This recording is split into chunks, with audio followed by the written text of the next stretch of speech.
read. Okay. Yeah, we can get started on Revelation 2 and 1. I started recording.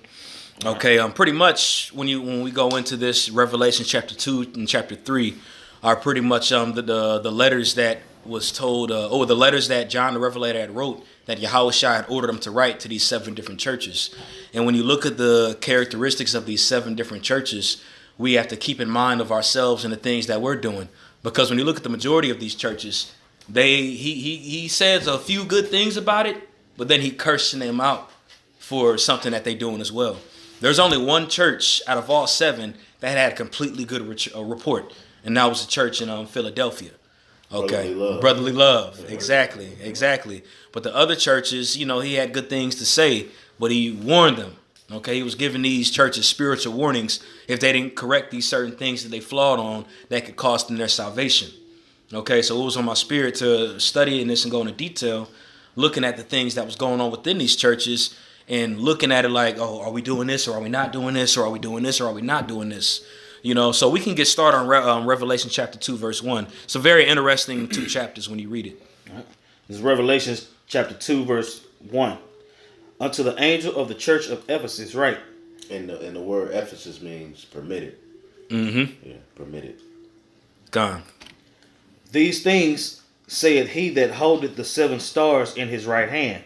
Yeah, when you go into those, his right hand, ultimately that's Yahushua, because that was reiterated from Revelation, the 1st chapter, when John had received the vision of the Son of Man, and we always read it with a garment clothed down to the foot, hair is white. It says he had those 7 stars in his right hand.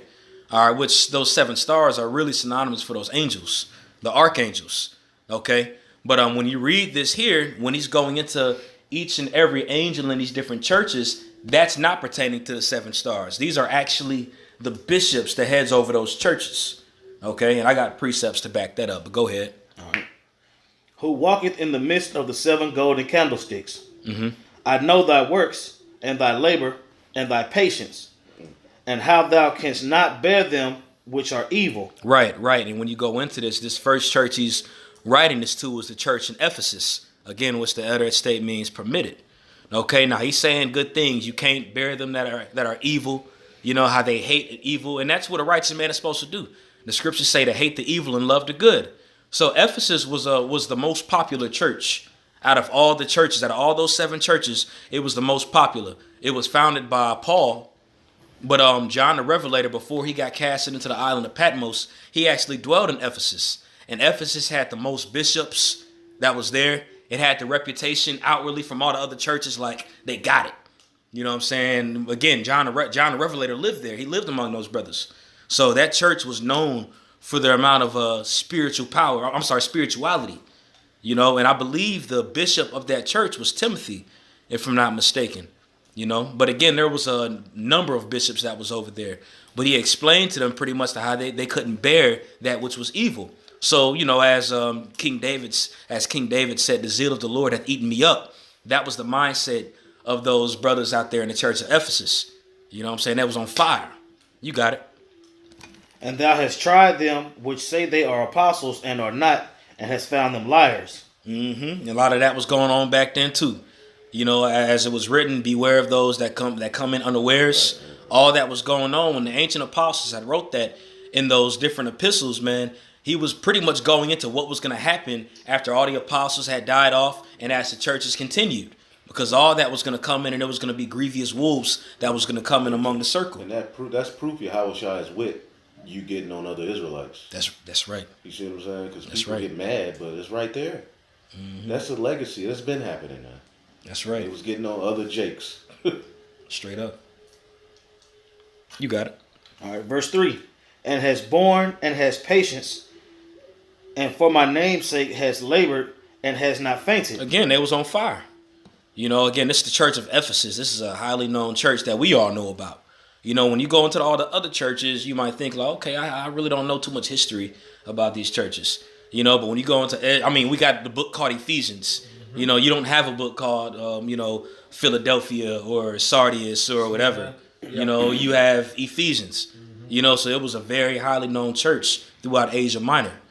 You got it. Verse 4. Nevertheless, I have somewhat against thee, because thou hast left thy first love. That's right. Baba Kashaw, could you put up Malachi chapter 2, verse 14? Okay, so as he explained the good, you on fire. You can't bear them that are evil. He's talking to this church saying, look, you on fire, but check this out. There's still something that you airing. It says thou hast left thy first love.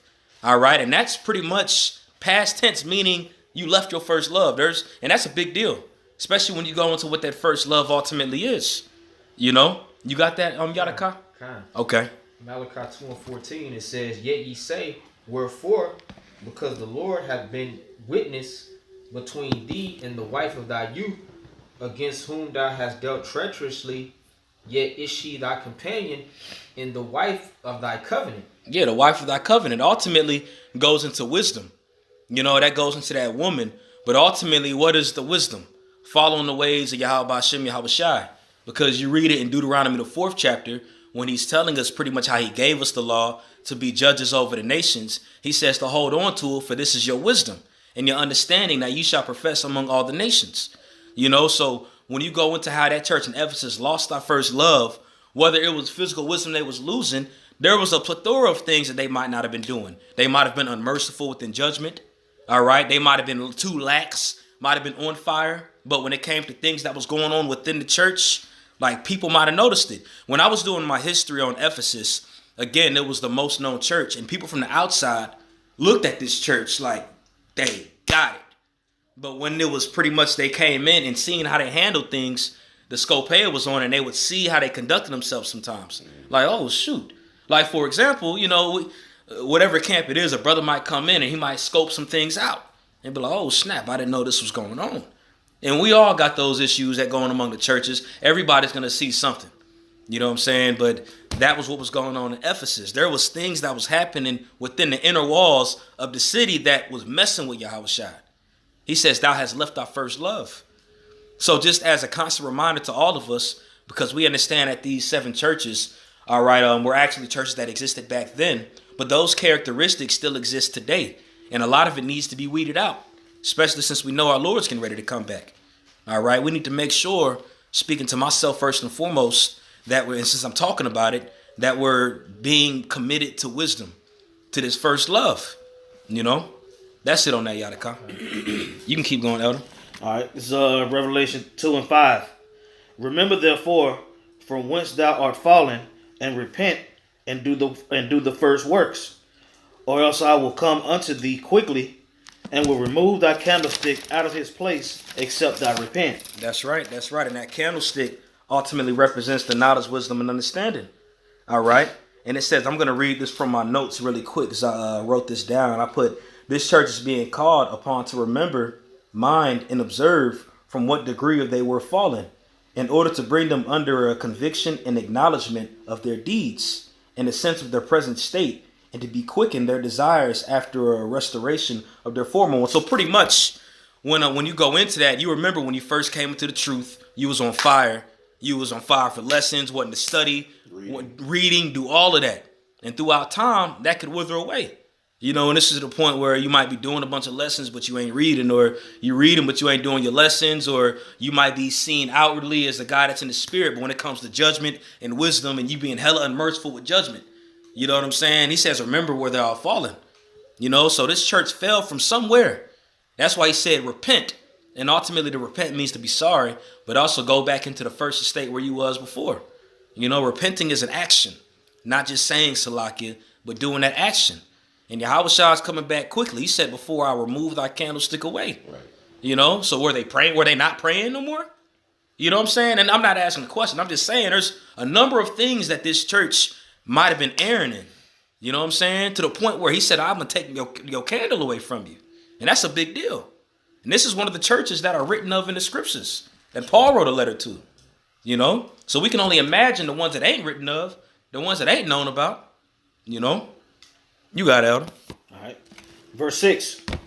But this thou hast, that thou hatest the deeds of the Nicolaitans, which I also hate. Yeah, so they were known. They hated the deeds of the Nicolaitans. And when you go into the Nicolaitans, and later on, it's more info that's going to come out about them. But the Nicolaitans was a very sinister group that was out there that infiltrated different churches. When you go into the Nicolaitans, they followed the doctrine of Balaam. When it goes to Baal Peor, all right, they were pretty much allowing harlots within the place where they congregated. They was having orgies with different women, and they actually infiltrated the different churches. So the church in Ephesus knew about the Nicolaitans, and they hated them. All right, again, because it's wicked. All right, go ahead. All right. Verse 7. He that hath an ear, let him hear what the Spirit saith unto the churches. To him that overcometh will I give to eat of the tree of life. That's right. That's right. And that tree of life is pretty much, ultimately when you go into it, we understand that that's the knowledge, wisdom, and understanding. All right. If we continue to overcome, he's going to add more unto us. You know what I'm saying? And also that that transfers to those newer bodies if we continue to do the things we need to do. That's eternal life right there. The tree of life. You got it. To him that overcometh will I give to eat of the tree of life, which is in the midst of the paradise of Yahweh. That's right. That's right. And I got a quick precept. Let me see. Hey, Shalom, Mark. I believe it's in 2nd Ezra 2:11. Shalom. We're in Revelation chapter 2 in verse 7 right now. So this here is 2nd Ezra chapter 2 verse 11. Let's see here. Trying to find the point.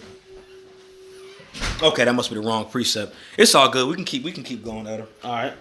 This is verse 8. And unto the angel of the church in Smyrna write, these things saith the first and the last, which was dead and is alive. That's right. So the first and the last, which was dead and is alive, is Yahushua. And then again it says, written to the angel in the church of Samaria. Again, this isn't talking about a physical angel. Because if that's the case, why would Yahushua have John write a letter to an angel that's already in the heavens? You know what I'm saying? It's not talking about no physical angel. Matter of fact, in Galatians chapter 4, verse 14, I'm going to pull that up really quick, just to clarify that it's not talking about a physical angel, but it's talking about an individual. You want me to read it for you? Yeah, come. Galatians 4 and 14. And these are things we already know. You know what I'm saying? But just to clarify, when we read this here, this isn't an actual physical angelic deity that was in the heavens that he wrote it to. And a physical angel had to receive the letter. Yahushua wrote it. Here you go. I'm about to give it back to this being in the heavens. You got it, Yadaka. This is Galatians 4 and 14. It says, in my temptation which was in my flesh, ye despise not, nor rejected, but received me as an angel of the Most High, even as Yahushua. That's right. And this is Paul. Paul says, I was received as an angel of the Most High. And Paul was he was a bishop. He was an apostle. It means a messenger. That's all it is. It's going into the messenger. And also, too, let's see here, in 2nd Ezra, there's one more precept that I want to pull out going into that angel. I believe it's in 2nd Ezra chapter 2. Let me see here if I got it written. Let's see here. Okay, it's all good. We can keep going. All right. Verse 8. And unto the angel of the church of Smyrna write, these things saith the first and the last, which was dead and is alive. I know thy works and tribulations and poverty, but thou art rich. And I know the blasphemy of them which say they are Jews and are not, but are the synagogue of Satan. Now, ultimately, when you go into that, because again, we use the scripture going into those false Jews that are there, which again, it is talking about them too, because they live in our land and they're calling themselves the Jews. But back there around that time, you had the different brethren that was being persecuted by the high priests, by the scribes and the Pharisees and the Sadducees. You know what I'm saying? So he's talking about those individuals that pretty much had that outward appearance of being a Jew. You know what I'm saying? But inwardly they wasn't. Again, they was killing the prophets, man. Matter of fact, Romans chapter 2, verse 28. You got it? Okay. Come on. Because it's Romans chapter 2, verse 8. It says... Start at verse 27. Verse 27. So, Romans chapter 8, verse 27 says, and shall not uncircumcision, which is by nature, if it fulfill the law, judge thee, who by the letter, and circumcision does transgress the law. Now remember, a lot of the persecution and all that was going on with the churches because they were teaching about Yahushua, which those wicked scribes and Pharisees didn't want to hear about. They didn't want to accept them as being Hamashiach. And also, too, they was allowing Gentiles, they were teaching to the Gentiles, which were the Israelite foreigners. And the big deal of it was going into circumcision. All right, they were saying, why you letting these uncircumcision come into this and learn? You know, you remember when I believe it was Yahushua that somebody had brought an uncircumcised into the sanctuary, into the temple, and they had pretty much got on their case about it. So the uncircumcision and the circumcision was a big deal. You know, pretty much all of us at a point in time was that. And just like those 7 churches, a lot of them was grafting in. They was bringing in those Israelite foreigners because that message was being pushed all throughout Asia Minor.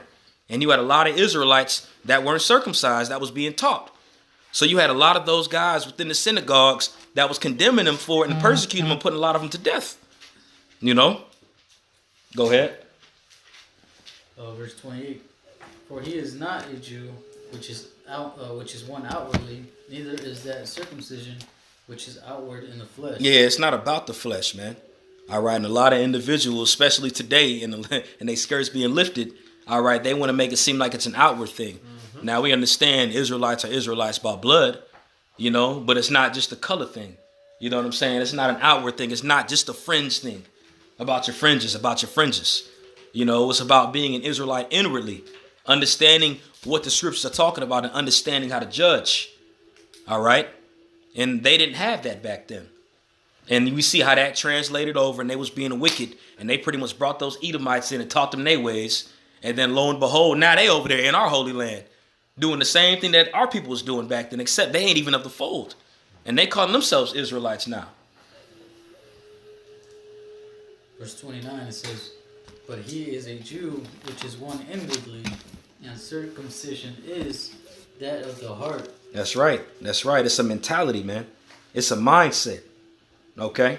Now, when you go into this church right here, Smyrna, you had an individual who was the bishop who went by the name of Polycarp. All right? And he was actually persecuted by those Jews. He was persecuted. All right? He actually had a dream one night that his pillow was on fire. And he woke up like, what the heck, patting on his pillow? And it was good.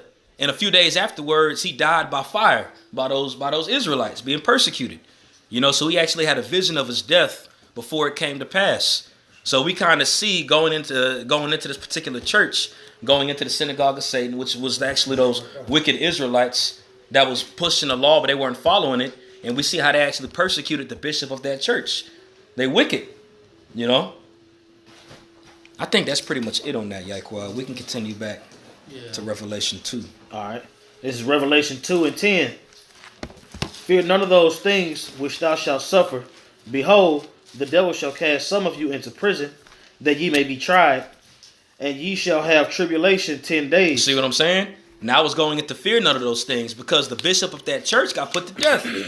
So just imagine, you know what I'm saying? Like, Lord forbid, but we understand things that are come. If one of our higher ups or any brother, for that matter, got persecuted for Yahweh's sake, you know, you going to really sit back and think, whoa, reality is hitting. All right? Because we know they're getting ready to come. They're getting ready to get taken. I think we should fast that one, a day. It only makes sense. Yeah. You know, they did it when Peter was in jail. I was just about to say. Yeah, when Peter was locked up, the whole body fasted, and that's when an angel came in there and unlocked the door, and Peter ran up. I told my son that the other day. I said, if I get taken, you know what I'm saying, you're gonna have to, I want you to fast. You know, you and your mom will have to fast for a day. You know what I'm saying? That's the spirit. And then I was thinking to say brothers should do that. And then that's in the scriptures. That's the time of Acts, man. It's time of Acts. After that fast was done, he came knocking on the door, and they was like, I do remember Peter Ghost. I didn't even think about that. And you remember too, John. That was when James was put to death. Yeah. So James was actually put to death by these guys. That was like the first verse. Yeah. Right, and it was really Herod. But you had those wicked guys that was still, it was for them too. You mean John, right? No, James. Brother of John. Yeah, the brother of John's. Okay. He got killed with the sword. He got yeah. thrust through. Oh, yeah. Because with Peter, it doesn't necessarily. I mean, you can extrapolate. It doesn't necessarily say they was fasting, but they were all in one house praying Right. at You that know they time. was But they was probably fasting or Yeah, of something. You know what I'm saying? I got that for you if you want me to. Yeah, read. I thought it said that they went on. Let's see. Let's read it. This is Acts chapter 12. I'm going to start at verse 7 to read down. It says, "And behold, the angel of the Lord came upon him, and a light shined in the prison. And he smote Peter on the side and raised him up, saying, Arise up quickly. And his chains fell off from his hands. And the angel said unto him, Gird thyself and bind on thy sandals. And so he did. And he saith unto him, Cast thy garment about thee and follow me. And he went out and followed him, and wist not that it was true which was done by the angel, but thought he saw a vision. When they were past the first and the second ward, they came up unto the iron gate that leadeth into the city, which opened to them of his own accord. And they went out and passed on through one street. And for what the angel departed from him, we're coming up to the point. And when Peter was come to himself, he said, Now I know of a surety that the Lord has sent his angel and hath delivered me out of the hand of Herod, and from all the expectation of the people of the Jews. Right. And Salakia, you right. I think when I read it, I had that thought that they might have all been fasting. So Salakia for putting that out there, because it doesn't necessarily say it, but there's a strong possibility that members were, but going into that praying without ceasing, the whole body had done that. Exactly. And Peter was out of jail. But the main point going into it, though, is that they was thrown into prison for the testimony of Yahushua. Right. And we understand that that's coming here soon. Just like it happened with our ancient forefathers that we're reading about. Polycarp, the head of the church in Smyrna, which we're reading about, again, he was put to death. And the next verse went into, like, when you're thrown into prison, when that happens to you, just keep the testimony. Because he clearly said, look at your bishop, what happened? It's going to happen to you too. And again, we extrapolate that and look at today. Because it's a reason why he wrote these letters to these churches, but it's still written for us to understand today. The scriptures say, all things are written aforetime for our learning. All right, so the same attributes these churches might have had, the same things that was told to these different churches, we have to receive it like we're those churches. Because we could have been some of those guys that were in some of those churches back then. You got it, Elder. All right. I'm going to read verse 10 again. It says, Fear none of those things which thou shalt suffer. Behold, the devil shall cast some of you into prison, that ye may be tried, and ye shall have tribulation 10 days. Be thou faithful unto death, and I will give thee a crown of life. That's right. If somebody could pull up Sirach, I believe, is it Sirach 4:28? My man, the water. Be thou faithful unto death. Again, Polycarp was faithful unto death. So you think back at that, it doesn't say Polycarp in the scriptures, but when you research that church, Polycarp was put to death by those Israelites back then. He was persecuted by Jake. They had power to throw him in prison, went to different governors. That actually took place. So he was the head of the church in what, Smyrna? In Smyrna. Yeah. That's right. Yeah. So it's a reason why Yahushua stated that. You're going to be thrown in prison, and they mentioned the synagogue right before it.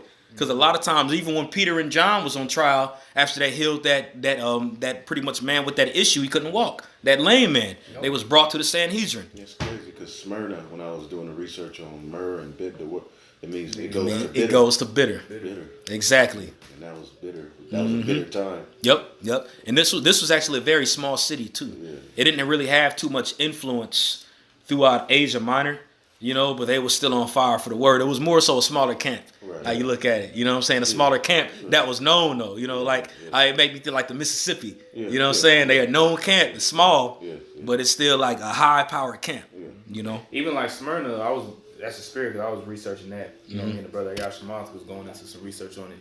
It's like that was considered, like Smyrna and Ephesus was pretty much competing to be like the head city of Asia Minor at that time. So you can just imagine like of all the BS and the idolatry that was taking place at that time. Just kind of like how Corinth was. Just seeing everything, man. Like, man, bro. Yeah. It was a lot of stuff going on, man. Like, just imagine Las Vegas or something like that. It's like people them just coming out Nicolaitans there. we was just talking about. They was trying to infiltrate and spread them false doctrines. Yep. It's crazy. Get our people to eat foods that sacrifice in the idols. Yeah, that's right. But I got this for you. Gone. In Sirach 4:28, it says, Strive for the truth unto death, and the Lord shall fight for thee. Strive for the truth unto death, and the Lord shall fight for thee. All right, now we understand it's easier said than done. You know what I'm saying? We could all be like, man, strive for the truth, for the death, and you good. But when you put in that situation, it really takes faith and belief. Yep. When you're really faced with the reality that you could get put to death in a very gruesome way for the testimony of Yahushua, that should really strike fear in your heart, to fear the Lord. Not the people that do it, but the fear of the Lord, man. And that these men believed. Okay. You know what I'm saying? Like, bro, Esau getting ready to crack down, bro. Yeah, he mad. He mad, bro. Just like Yahushua told his disciples in Luke 21. Right. Can I get a little piece of this? Baba Kashaw. And then we could go back. I don't want to say way off too much. This is St. Luke 21 and 12. It says, but before all these, they shall lay their hands on you and persecute you, delivering you up to the synagogues and into prisons, being brought before kings and rulers for my name's sake, and they shall turn to you for a testimony. Right. That's and when right. you go into the word testimony, it goes into the word being a martyr. So just for having this truth, hey, that is a big potential that you could end up being put to death for this truth. Right. Now we know the scripture says that some men ain't gonna see death till they see the kingdom of heaven, but it's gonna be some men that gonna have to actually strive into death. That's right. That's right. And yeah, beautiful point. Because you got a lot of these guys in these other camps that don't know what the hell they asking for. Going to these different places in front of CNN and trying to make themselves known to Esau. You know, in their minds, it's a mighty work. But they don't see the weight and the gravity because they haven't been really persecuted yet. They don't really see. That's why it makes me think about, James and John when the mother, that's the spirit. Might as well pull it. On your back, man. Con. Because they really ain't thinking about that. When James and John's mother asked Yahushua, saying, can one of my sit on thy right and sit on thy left? And Yahushua said, you know not what ye ask for. He said, for it ain't up to me, for it's up to my Father. If you're willing to drink, matter of fact, if you got it, let's get it. Because these other guys don't know how Esau's getting ready to come. They think their physical guns are going to be enough, and they think the spirit of the Lord is going to be with them when they try to go guns blazes, guns and roses, man. It don't work out like that, bro. They ain't been persecuted, bro. They ain't had a guillotine in front of them, man.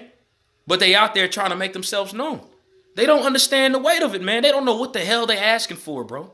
And it's really, at the end of the day, we understand that it's part of the story and it was written and it was ultimately meant for the great men, the men of understanding, the men of great millstone to be revealed. We understand, but we still look at it as, man, these jakes don't know what the hell they asking for, man. You got it. That's why it's important, even us, even us within Great Millstone to really, really sit down and meditate and really think about what we are part of and what what we were a part of, man. Because we're not exempt to, like Elder Ashalama always says it, man. Like some of us, any of us can possibly die, man. Right. You know what I'm saying? And be tortured, whatever the case may be. You know what I'm saying? It's just like Elder Yatazak be saying.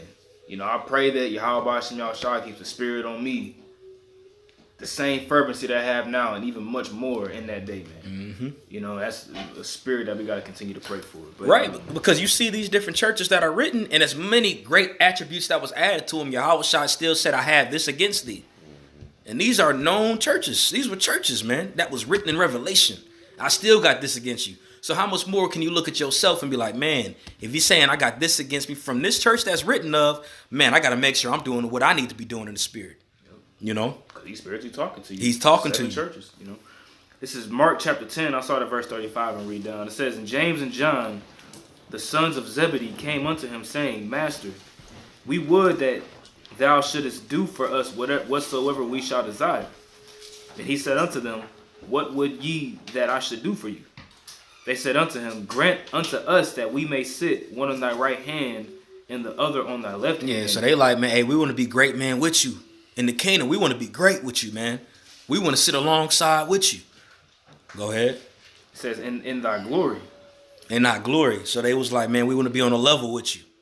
Go ahead. It says, but Yahushua said unto them, ye know not what ye ask. Can ye drink of the cup that I drink of? And what is that cup going into? Persecution. Exactly. All right? Because when you really sit back and think about how Yahushua was persecuted, man, a lot of times you'll say something, you on fire. Yeah. But when that stuff starts hitting, oh, shit. This is real, man. Hey, Hey, Like, it's real. Because if I could say this, Yahweh Shai even prayed to the Lord to take that cup away. Yeah. That, beautiful point. Asked to take, That's a beautiful point. We don't know what spirit we're gonna be operating in when that persecution hit down. So Right. we just gotta pray daily that the Lord gonna have the right spirit on us. That's right. You got to think, man. Peter told the Lord, I'll die for you. I'll kill for you, man. I'm here for you. You ain't nobody finna take you. What happened, man? Yahweh Shai told Peter, man, look, you gonna deny me 3 times before the cock crowed. Yeah. I would say, but if he wouldn't have denied him, he wouldn't have been the head of the church. Exactly. So it balanced itself out. That's You right. know what I'm saying? That's right. And you could even equate this within things that you ask for from the Lord, man. I want to have endurance. I want to have faith. You go into this all the time. I want to have faith.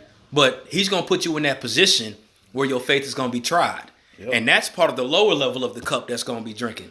That's not even including the physical persecution of what is to come, you know? So he's saying you don't even know what you're asking for, you know? Yep. It says, continuing on, it says, ye know not what ye ask.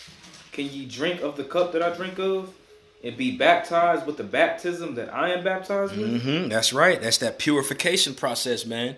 That's that fire. Trial, yep. That's that trial. And he said, if you want to be considered as the great with me on that level, you're going to have to go through a high level of persecution, the baptism that I'm baptized with. And Yahushua, we all know how he was persecuted. You know what I'm saying? And it's crazy when you go into, we was talking about James before. And James, to a degree, fulfilled. He died with the sword. It's the precept is in there. That's that Acts 12. That's in there. That's the spirit. And we just read Acts 12 earlier.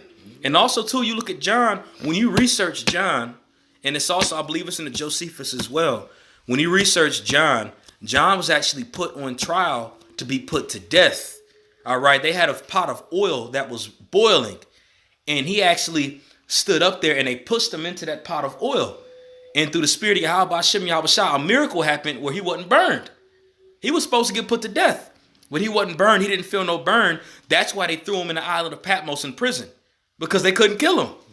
And it was ultimately meant for him to have this revelation. That's why.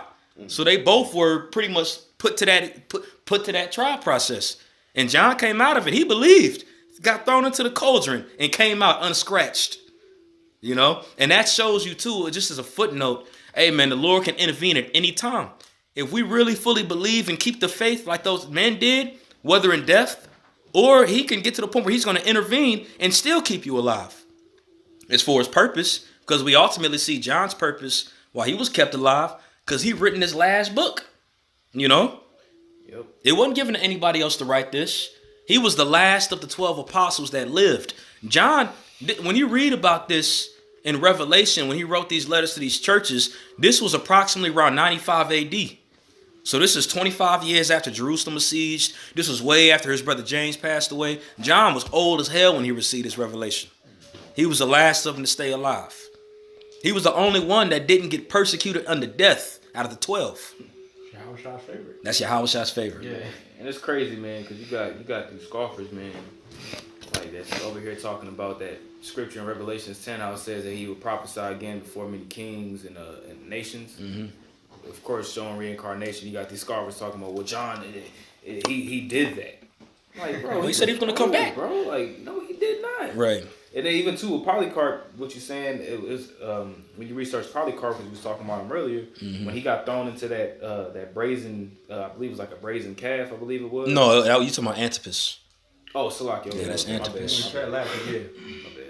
You You putting all the secrets out, Ak. I wasn't ready for that yet.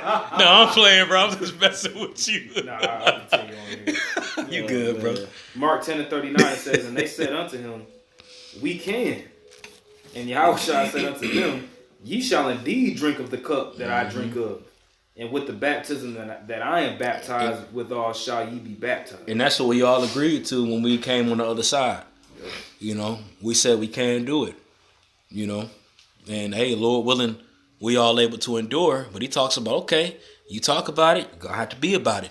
And that time is coming, boy, when Esau is getting ready to come down as a flood. Hey, man, we already had the victory through Yahweh Shai Mashiach, but we got to make sure that we keep that crown on our head, man, that spiritual crown. Because Esau's going to try to come with great wrath. That flood, we see brothers on the news and everything. It's only a matter of time before they actually try to come and get us. It's only a matter of time, man. For real. It's gonna be a hard victory, like one of them games where brothers go through all types of injuries and stuff. Yeah.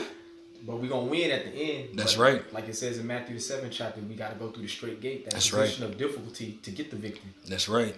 Man, bro, Polycarp had a vision of himself dying in his sleep right before he died in that same fashion, bro. So you can imagine in his mind thinking about it every day. Dang, I think this is the way I'm gonna die. You know, but it was actually beautiful at the end of the day because he has it in his mind. Okay, I know how I'm gonna die. All I gotta do is keep the faith.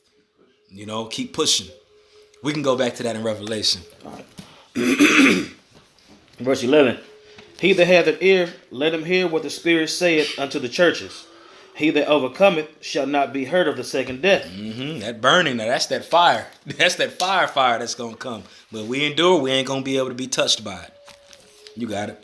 And to the angel of the church in Pergamos. Woo! It's gonna be a little more weight on this one right here. This church in Pergamos, man. In Pergamum, Pergamum. When you go into the history on Pergamum, it was going down. Pergamum, pretty much. Excuse me. It was pretty much the whole political epicenter of Asia Minor. When certain judgments was made by the different emperors and the judges and rulers, they actually went over to Pergamum and sat upon the judgment seat to do certain judgments. All right. Go ahead. All right. These things saith he which has sharp sword with two edges. Yahushua. I know thy works, and where thou dwellest, even where Satan's seat is. Even where Satan's seat is. Now, when you go into that, you know, back in the world, it had us thinking that Satan sat over there. You know, but when you go into the history on Pergamum, it was a lot of idol worship that was going on. It was actually a hub of idol worship. When you just as brief history, going into Pergamum, all right, you had three temples you had multiple temples, but you had three main temples or altars that was built to the deities that they worshipped. You had an altar that was built for the goddess Athena. You had an altar that was built pretty much for the emperor, who was considered a deity. They looked at themselves as gods. And you had the main one, which was the temple of Zeus. And that's actually where certain rulers or judges would go to, and they would sit upon that seat to make certain judgments. All right, where it says the seat of Satan, because this is where Rome had a huge influence, and those Roman emperors went over there. And we understand who those Romans are. They Edomites, Satan, the devil, you know. Now, also, too, when you go into it, Pergamum had the reputation of being a gloomy place, but it also, too, had a library that rivaled the great library in Athens, Greece. So it had a lot of literature. A lot was going on in Pergamum. All right. But again, it was a huge source of witchcraft as well. There was actually a temple, a healing temple that was over there in Pergamum. All right. And pretty much if you were sick, if you didn't have any internal illnesses, you could go there to, quote unquote, be healed. And that temple was called the Asclepion. All right. And there was a sign outside that said death is not permitted here. So if you had a terminal illness, all right, you weren't allowed in there, because if you got a terminal illness, there's a chance that you ain't going to be able to make it through and you're going to die. And they didn't allow death to be in that temple. They would pretty much said it would unpurify the temple. So what you would do, you would drink a sedative. You would pay the priest a certain amount of money to be cured. You would drink a sedative and you would get put to sleep. And they would actually have you travel through underground caves and taverns in order to go to the temple upwardly from the basement pretty much. All right, and while you was in there, there was different serpents. It was serpents that pretty much slithered all over the place. And they said that if a serpent had crawled over you while you was asleep, that's the god Asclepios pretty much communicating with you, giving you a diagnosis of your illness. And then when you go into Asclepius and when you Google him or something like that, you'll see he's a deity or a guy that has a staff with a serpent wrapped around it. That's where you get that Medicaid center. That staff with that circle wrapped around it. The medical, yeah. The medical, it goes back to Asclepius. Mm-hmm. And when they woke up from it, what they would have to do is they would actually have to get clay and mold the body part, whether it was your arm or leg or foot, head, whatever. You would shape that piece of clay into that body part that was hurt, and you would give it to that priest, that temple priest, to bless it. Because the city of Pergamum was known for the city that had all the temple keepers. They were called the temple keepers of Pergamum.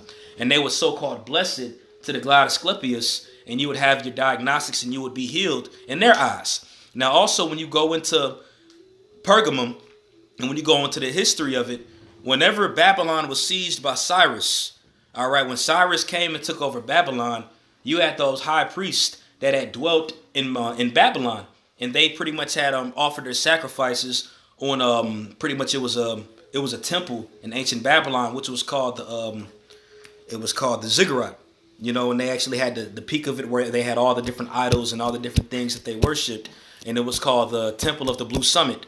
All right, after Cyrus and them went in there and besieged everything, those temple keepers, those priests and those priestesses, they had fled out of there, and they had taken all their followers with them. And when you research it, they all fled to the land of Pergamum, way back before the Romans was in power, where they could actually keep their Babylonian worship going, their way of thinking and their influence. And throughout hundreds of years, that influence grown. And throughout time, like when the Persians and the Medes took power, when the Grecians took power, when the Romans took power, those Babylonian deities' names changed, but they still pretty much had those the same customs as those Babylonians. And when Julius Caesar got in power, and when he went over there, he seen how they did things. And he actually took a handful of them and placed them over there with Rome. And they had those same priests, those Roman priests pretty much had the same customs of the priest over in Pergamum in ancient Babylon. And it makes a lot more sense why this Roman infrastructure is Mystery Babylon, or the daughter of Babylon, the mother of all harlots, because they took their same priesthood. That ancient Babylonian priesthood is still into effect today, where we still see the image of the beast and how they doing all these things. That's an ancient custom. So when you go into Pergamum, and it's so much more history, but for time's sake, we don't got to get into it. But there was a lot of history that was going on in Pergamum, which gave it its reputation that it had back then. Man, I got a precept. Okay, come on, pull it out. This is Isaiah. I'm sorry, I'm in Jeremiah, my bad. Isaiah chapter 40. Yeah, chapter 47. Yeah, chapter 47, verse 1. I'm gonna read verse 1 to jump down. And I'm gonna jump down. It says, "Come down and sit in the dust, O virgin daughter of Babylon, so on the ground. There is no throne, O daughter of the Chaldeans, for thou shalt no more be called tender and delicate." And I'm gonna jump down to verse 8. It says, "Therefore hear now, thou that art given to pleasures, that dwellest carelessly, that sayest in thine heart, I am, and none else beside me. I shall not sit as a widow, neither shall I know the loss of children, but these two things shall come to thee in a moment, and in one day, the loss of children and widowhood, they shall come upon thee in the perfection for the multitude of thy sorceries and for the great abundance of thine enchantment." There we go. That's those sorceries. That's that wicked left-handed priesthood that we always go into. That's that left-handed priesthood, man. And they perform sorceries just like in ancient Babylon.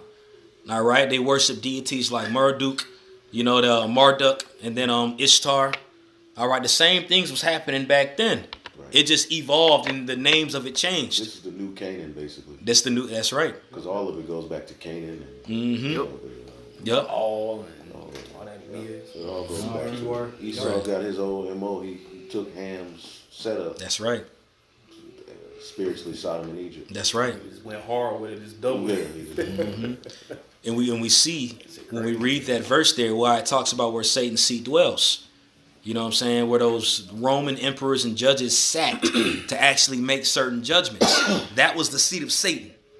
Okay? And that altar that was in Pergamum, it was an altar that they would sacrifice to their gods, and it was in a position in the shape as a throne. Yep, that's right. That's right. Khan, that's right. It's crazy, man. You got it. Verse 12. "And the angel of the church in Pergamos write, These things saith he which hath the sharp sword with two edges.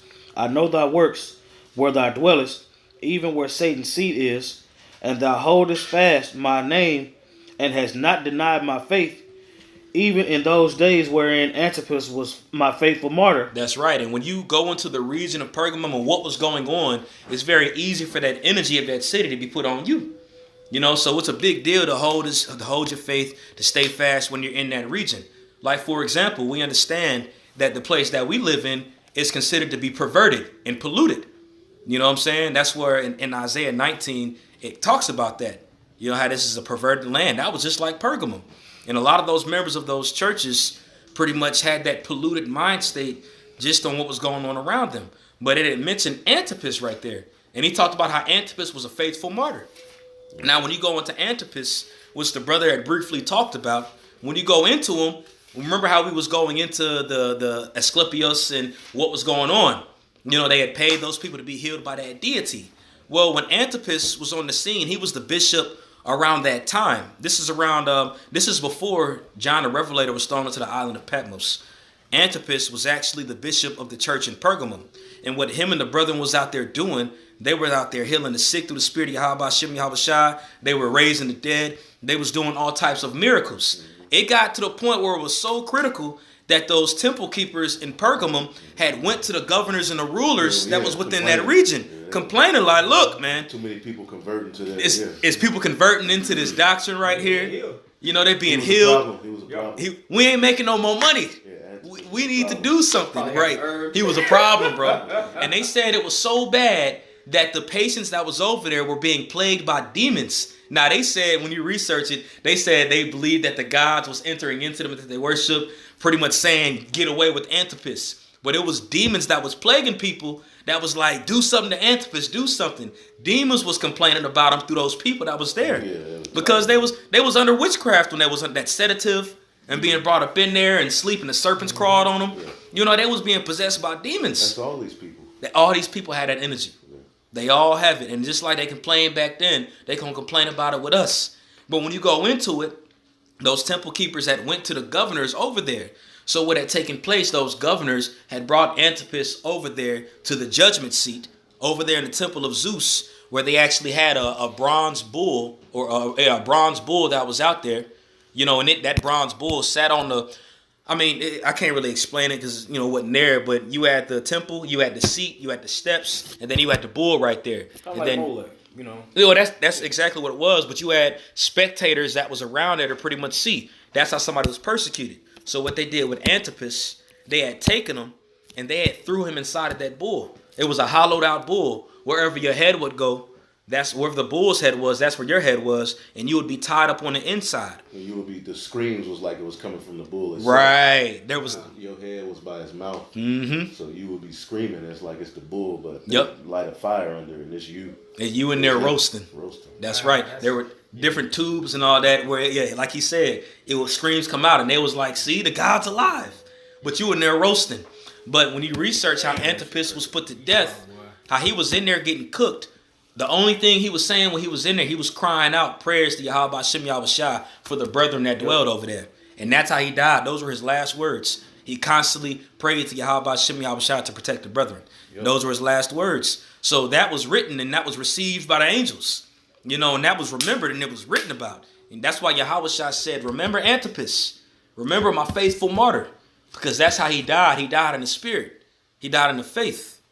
You know? And if I could add to that at the end, it's also documented that Antipas, whenever it was done, you know, when the sacrifice, whatever was done to their God, when they went in there to pull him out, he wasn't even burned up. I didn't know that.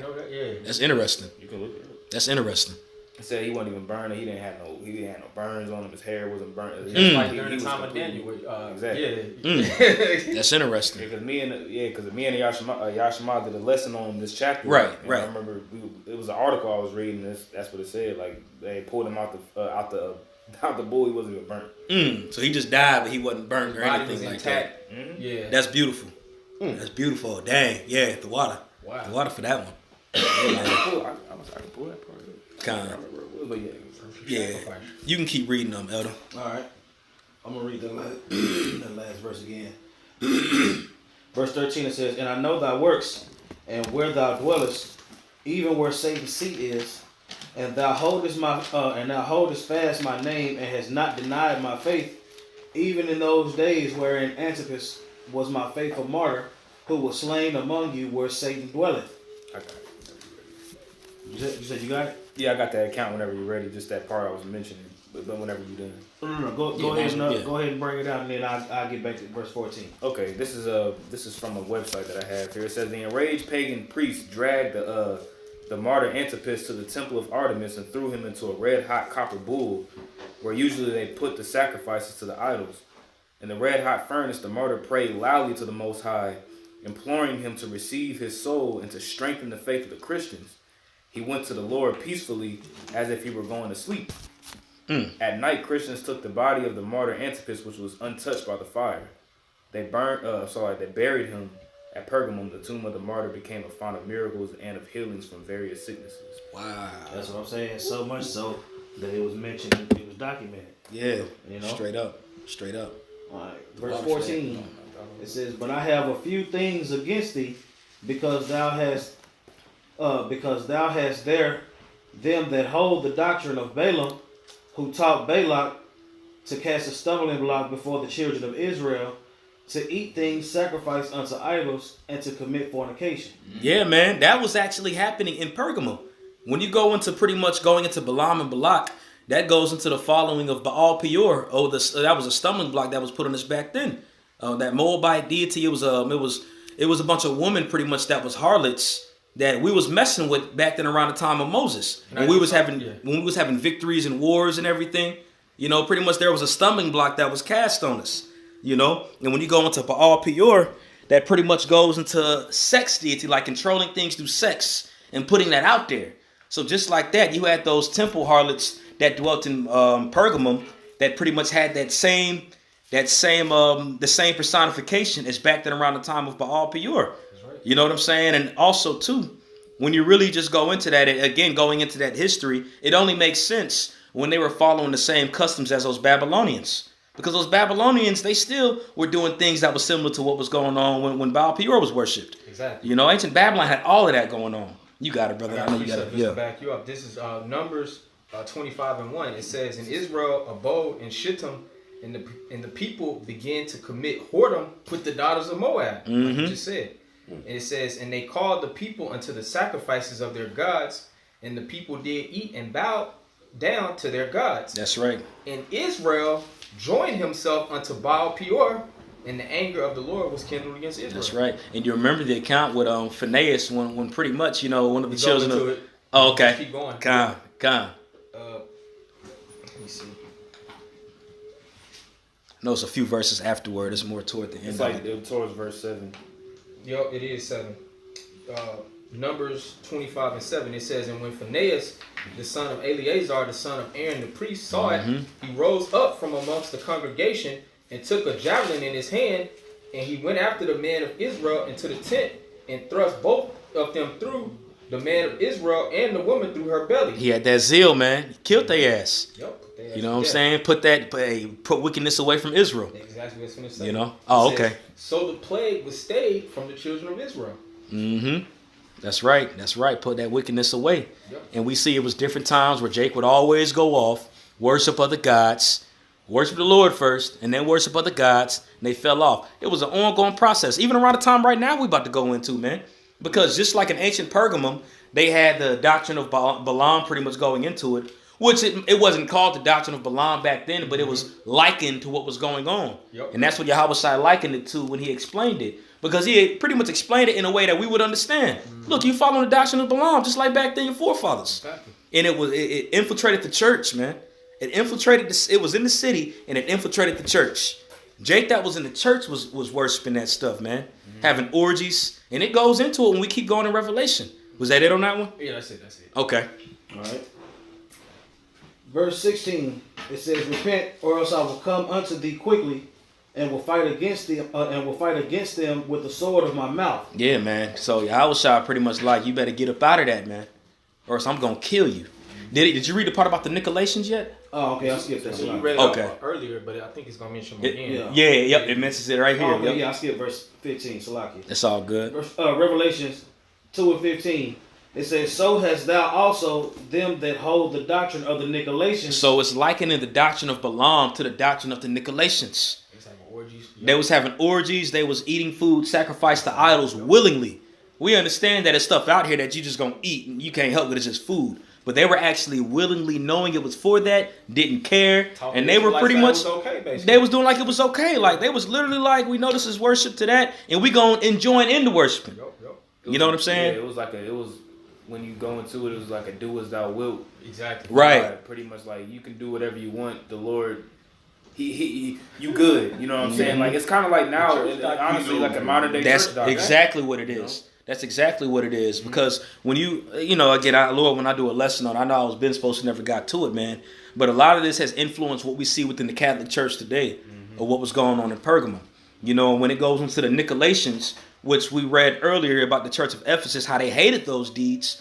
When you go into Nicolaitans, it's a compound word. You got the word Nikaios, and you have the word Laios. And Nikaios pretty much means conquer or victory, and Laios is a Greek word which means people. So the Nicolaitans pretty much meant conquerors of the people. And they had a phrase that they went by that said, let us eat. You know what I'm saying? That's why they was eating those foods sacrificed to idols. They was all up into that, the orgies and the sex. You know what I'm saying? The people, they can do what they want. You said what? Since they conquered the people, they can do what They they can want. do whatever they want. And they influenced, they infiltrated the church in Pergamum too. You know what I'm saying? They conquered a lot of them over that.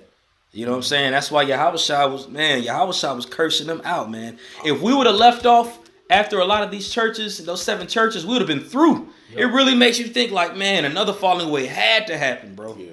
It had to happen or else we would have been through. If Yahushua would have came back around that time, he would have caught a lot of them like, look, that's why he's warning them the way he's warning them, man. You know, very severe. It was going down over there. It was going down. You read about the Nicolaitans, how it was started by a man by the name of Nicholas. Well, Nicholas was one of the 7 deacons that was set up. And it's pretty much out there. They're not saying that it's for sure. But when you do research the 7th deacon, which was Nicholas, all right, he did have righteous sons and daughters. His sons was on fire for the word. They were men of good report, and his daughters were virgins. You know, but when you read it, I think he had sold his wife off or something like that. It sold his wife off, and a lot of men dibbled and dabbled into his wife. Forgot what the reason was for, but they say that's where they got that cult of the Nicolaitans from. And it was more so a misunderstanding. You know what I'm saying? It was a misunderstanding. They pretty much was like, see, Nicholas was on this. We finna do it. And again, that was more of a rumor. Yeah. You know what I'm saying? It's not really a for sure thing. It's more of a what if or maybe. You know, but that is real history on Nicholas, though. They say the Nicolaitans came from one of the 7 deacons, Nicholas. Mm-hmm. I got a real quick precept. 1 Corinthians 5 and 6. If glorying is not good, know ye not that a little leaven leaveneth the whole lump? Mm-hmm. That's right. And that's why they, men like that got to be taken out. You know what I'm saying? Because that influenced the whole church, man. And when you go out into the history afterwards, going into the Catholic Church, which I'm not even going to talk about right now because it's a lot more, but it's very interesting when you actually go deep into what was going on in Pergamum, But we can continue, Elder. All right. Verse 15, it says, so hast thou also them that hold the doctrine of the Nicolaitans, which thing I hate. Repent, or else I will come unto thee quickly, and will fight against them with the sword of my mouth. Mm-hmm. Verse 17 it says, he that hath an ear, let him hear what the Spirit saith unto the churches. To him that overcometh will I give to eat of the hidden manna, and will give him a white stone. Yeah, when you go into that hidden manna, we ultimately know that represents the bread of heaven, Yahushua, this word. Right. We constantly overcome. He's going to allow us to abound more in the Spirit. All right, especially if we overcome unto death, and we're going to receive even more. And this is synonymous for when he talked about to the other church that you're going to be able to eat of the tree of life. Now also too, when you go into that white stone, all right, around the time of the Roman Empire, all right, if you were pretty much put on persecution or put on trial, not persecution, but trial, I should say, if you were to overcome that trial, you would receive a white stone. And that would ultimately mean being exempt from judgment. But if you received a black stone, that means that you put to death. And also, too, when you go into around the time of the Greeks, you had the Olympics that started with them. And if you overcame a race or overcame one of the trials in the Olympics, you would actually receive a white stone that would have your name engrafted in it, because that white represents victory. So you'll receive that with your name in it. So Yahushua is likening that to a trophy. You're going to have that white stone. You got it, Elder. All right. You good?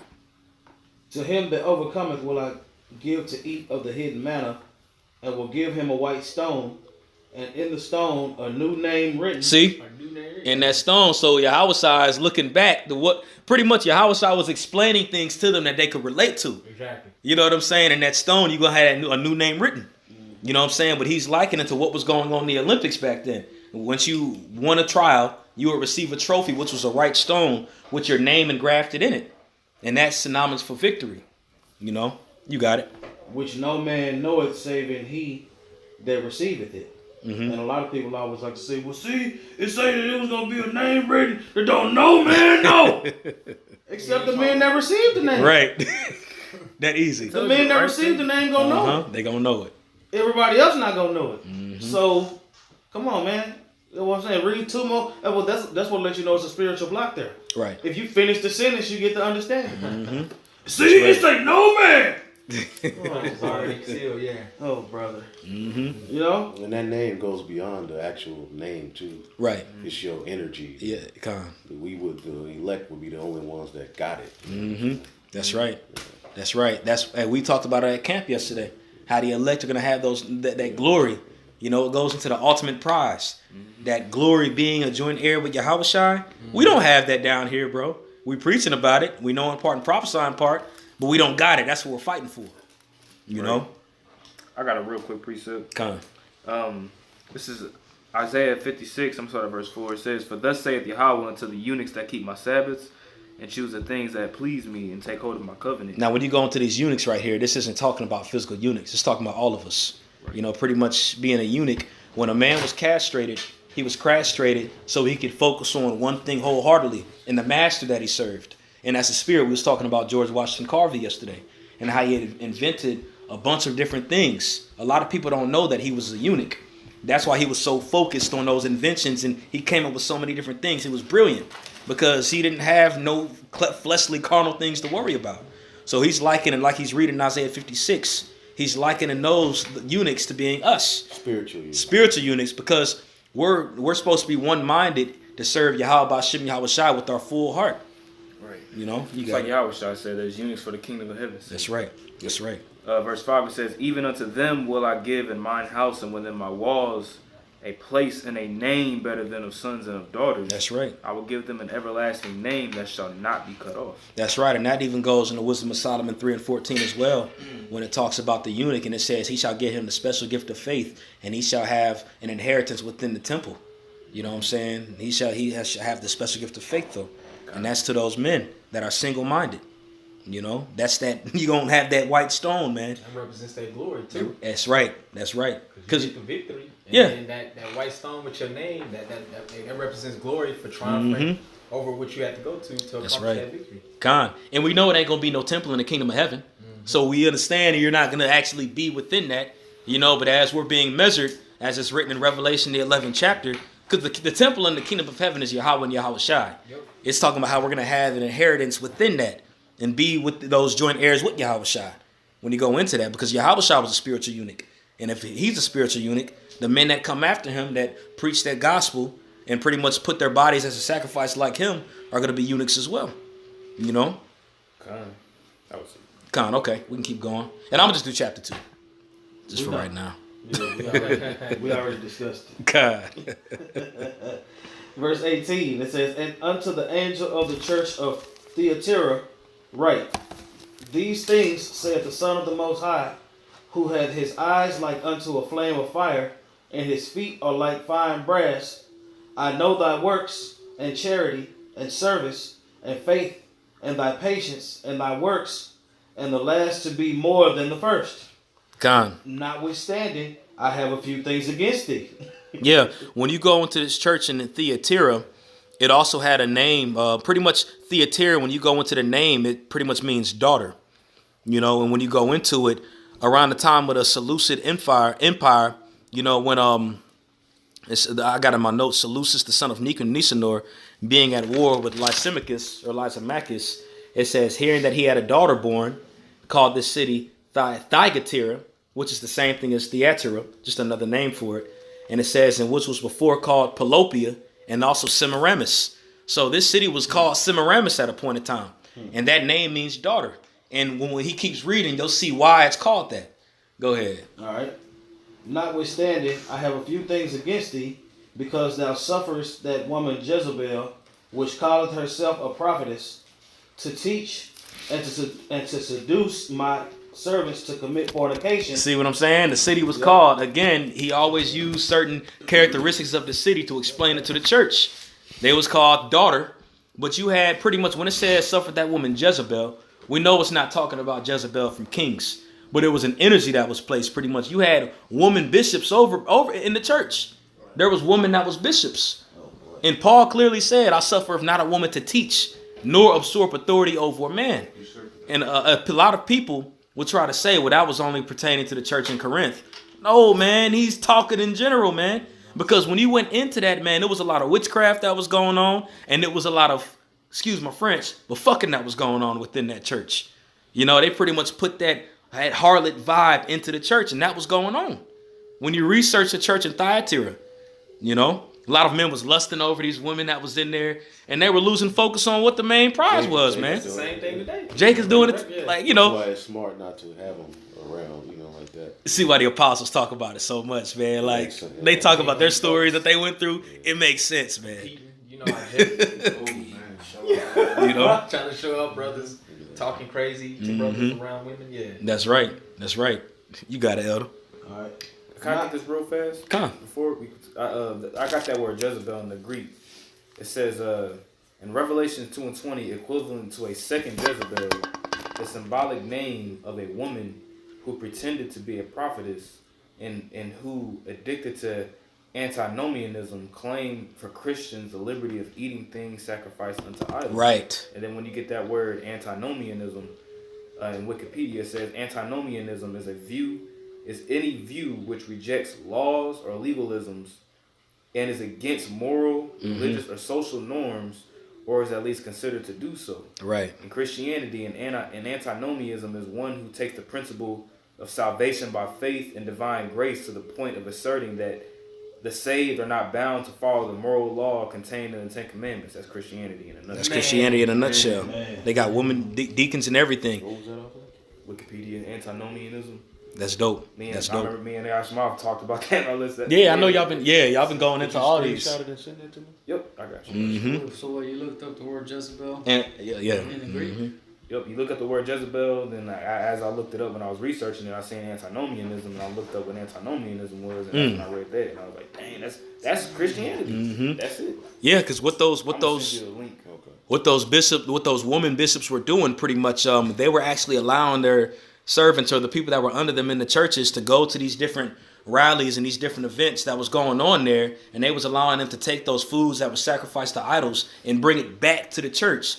Again, knowingly that they was sacrificed to those idols, and they were doing those same practices within the church. She was pushing that pretty much like it's okay, it'll be all right, just like in these churches, today. Jesus is covering Christmas tree in there, Easter egg hunts, all of that stuff. Halloween parties. Yeah, they was doing that, man. lock-ins. Yeah, not lock-in. Hey, New Year's lock-ins and shit. oh yeah, man. Yeah. But that next part, what you about to read though, it goes right into what we're talking about. All right, verse 20, it says, notwithstanding, I have a few things against thee, because thou sufferest that woman Jezebel, which calleth herself a prophetess, to teach and to seduce my servants to commit fornication, and to eat things sacrificed unto idols. Right there. That's what they was doing. It wasn't that they were just, let's say a beast was slain on Saturnalia and you got to eat. So we all to a degree have eaten things, but it's not willingly. We understand it's just food. They was actually going in, doing it, knowing what they was doing it for. Overrating the guys, and they was putting it into the church. So, because when you go into seduce, again, there was actual sex and things that was taking place. But first and foremost, there was spiritual fornication that was happening. That's why it says she seduced them to eat those foods sacrificed to idols. That's spiritual fornication against the Lord. And that's what they was pushing, man. It's more, it's, you got it. All right. Verse 21. And I gave her space to repent for her fornication, and she repented not. Proud ass woman, man. Proud ass woman. Go ahead. Behold, I will cast her into a bed, and them that commit adultery with her into great tribulation, except they repent of their deeds. Yeah, man. And when you go into that bed is spiritual for a sick bed, pretty much. When you in a sick bed, you're laying there. Like for example, what's his name? Antiochus. And it's a lot of them. Pretty much. Yeah, him. He was in that sick bed. He was stinking and all that stuff. doing to the things that he was done. But it's a lot more examples. You know, when that's your deathbed pretty much. You there, you sick, you stinking, this, that, and the third. You know, that actually happened. So the people that was there in bed with her, worshiping those idols and all that Yahweh said that was going to happen. You guys was going to get put to death. So whether it was probably diseased, a lot of things that was going on. They was plagued. So basically, You know? he said, I gave her a chance to repent, and I gave you a chance to repent. Right. None of you. You know? Yeah, con. All right.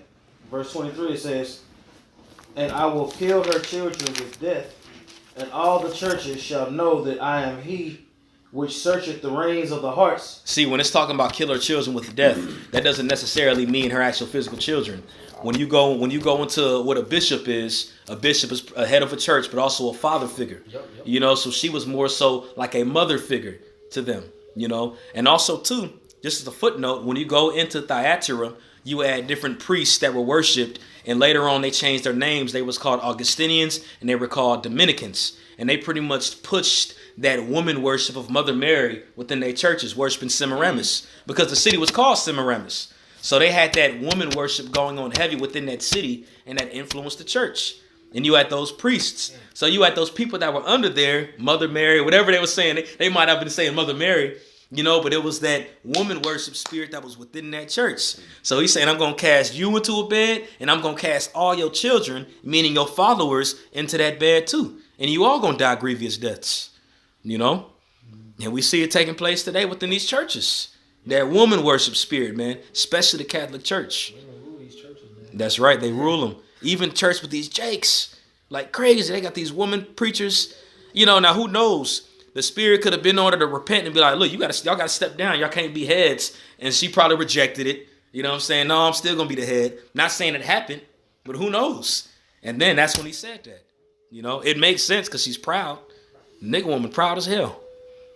You got it. All right. And I will kill her children with death, and all the churches shall know that I am he which searches the reins and hearts. And I will give unto everyone, and I will give to every one of you according to your works. Mm-hmm. But unto you I say, and unto the rest in Thyatira, as many as have this doctrine, and which have not known the depths of Satan. That means how deep this devil will go, man, in rulership, like knowing the depths of them. When you're surrounded by it, it's, if you don't have the spirit on you, it's easy to get entangled with the things that are around you. And that's when you're going to search out the depths of Satan. You're going to really understand how he operates, man. You're going to be, when you're involved in it. But if you stay away from that, you ain't going to have to worry about the depths of Satan, because you got the wings of Yahweh Shah over you. You covered, you know? God. I will put upon you none other burden, but that which ye have already hold fast till I come. Mm-hmm. And he that overcometh and keepeth my works unto the end, to him will I give power over the nations. And we all know this. You know what I'm saying? We can overcome all these things. I remember years ago I had an argument with the scoffer on the comment board because he was scoffing on one of my lessons. And this is what was going into it. And he was like, no, this is talking about Jezebel's people. Like, man, no, man, this is talking about if you overcome what's going on, man. This clearly talking about, yes, he was through. Me and the brother Zion out from DC, this is when he was down here. And me and him was going back and forth with that dude, and dude was getting cut up. You know what I'm saying? But he was a proud Edomite, a Christian that didn't know nothing, man. You know, it just made me think about that situation. Because he actually thought it was a physical woman Jezebel back then. He thought that was really alluding to what was going on in 2 Kings. You know? Oh, boy. Through. He shut him on. And he shall rule them with a rod of iron, as the vessels of potter shall they be broken to shivers. Yeah, so, you know, Lord willing, we overcome. But the ones that do overcome, it's rulership and being a joint heir with Yahweh Shai. You know, and what's written right here is just a reiteration of what was written of in Psalms. You know, how we going to pretty much have the nations in chains. You know, Psalms, the 2nd chapter. That's right. That's right. Why do the heathen rage and the Gentiles imagine a vain thing? You know. All right, and he shall rule them with a rod of iron, as the vessels of a potter shall they be broken to shivers, even as I received of my father. Mm-hmm. And I will give him the morning star. And that's Yahweh Shai. Mm-hmm. That morning star is Yahweh Shai. All right, because we read about it in Numbers yesterday at camp, how it says a star shall come out of Zion. And in Malachi, it considers Yahweh Shai being the sun of righteousness. And the first star that you see when you wake up in the morning is the sun. You know? So Yahushua is the morning star. And it ultimately pretty much just goes into the deeper understanding of Yahushua and of him dwelling within you. You know? Being a joint heir with Yahushua. We're going to have that power if we endure. You know? Quick precept. Come. 2 Peter 1:19. We have also a more sure word of prophecy, whereunto you do well that ye take heed, as unto a light that shineth in a dark place until the day dawn and the day star arise in you. That's right. That's right. Beautiful. Where was that at? 2 Peter 1:19. Come. Beautiful. He that hath an ear, let him hear what the Spirit saith unto the churches. See, he said what the Spirit said to the churches, meaning take heed, all of us. Because just like it applied to them, it applies to you to this day. You know, we got ears. So it's talking to us, man. This is just a reminder that all this stuff is still going on today. And we actually have eyes to see and we know what to watch out for. You know? So that Lord, when that was edifying, that was class. Hey, maybe next time I teach, I might do chapter 3. You know what I'm saying? That's good, bro. The water. Hey, a lot of bars. Call all Yahweh Shem Havashah.